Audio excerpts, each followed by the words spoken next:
ስሜ ዳንኤል ደሳ ይባላል። 12ኛ ደረጃ ትምህርት ቤት ርዕሰ መምህር ሲሆን የ12ኛ ደረጃ ትምህርት ቤት በደቡብ ኢትዮጵያ በገዶ ዞን በወናጎ ወረዳ ስር ያለ ትምህርት ቤት ሲሆን ትምህርት ቤቱ መማር ማስተማር ስራ ከጀመረ ለበርካታ ማህበረሰብ በቅርበት አገልግሎት ከመስጠትም አልፎ እውቀት እያስጨበጠ ለበርካታ ተማሪዎች የስራ በር እንዲከፈትለት አስተዋጽኦ ያበረከተ ሲሆን 12ኛ ክፍል ማስፈተን ከጀመረበት አመት ጀምሮ ቀጥታ ዩኒቨርሲቲ የሚቀላቀል ተማሪ በመታጣቱ ከረመዳን ውጪ ማለት ነው ከፍተኛ ቁጭትና ጥያቄ በትምህርት ቤትም ደረጃ በወረዳ ደረጃ እንዲሁም በዞን ደረጃ ፈጥሯል። ይህንን ቁጭት የፈጠራቸው አካላት ትምህርት ቤት በመገኘት የተለያዩ ውይይት ያደረጉ ሲሆኑ ከነዛም የገዶ ዞን ዋና አስተዳደር የተከበሩት ዶክተር ዝናቡ ወልዴ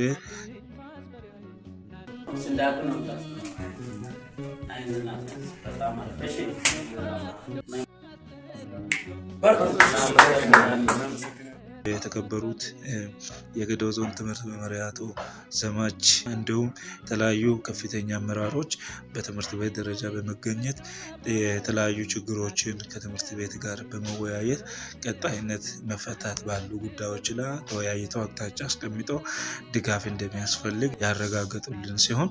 እንደዚሁም ወረዳን በቅርበት ያለውን ነገር እየፈታ እየተከታተለ ያለ ስለሆነ በዘላቂነት ደግሞ ካሉ ከተለያዩ ችግሮችም እነዚህ የአጋዥ መጽሐፍም እጥረትም አንዱ ችግር ስለሚሆን በትምህርት ቤት ደረጃ ተወያይተን ከመምህራኖች ጋር የጋራ ካደረግን በኋላ ካለን አዋጥተን መጽሐፍ ገዝተን ኢኒሺየቲቭ ሌላም እንዲቀላቀል የወረዳ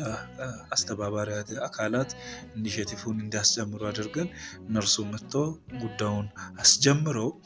ራሳቸው ደግሞ የኢኒሺየቲቭ አካል ሆኖ እነርሱም ከፍተኛ ገንዘብ በግላቸው የለገሱ ሲሆኑ ሌላም ይህንን ኢኒሺየቲቭ በሩቅም በቅርበትም ያዩትና ጉዳዩ የተሰማቸው አካላት በገንዘብና በመጽሐፍ ድጋፍ አድርጎናል። ስለዚህ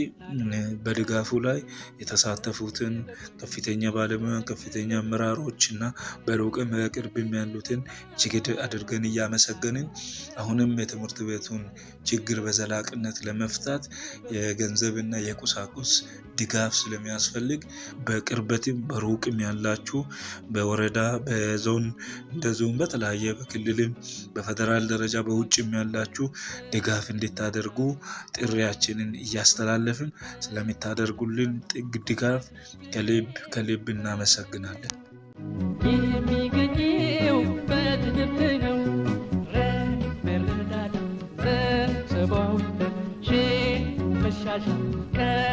ቀናት በብሩህ ተስፋ የሚገኘው በትምህርት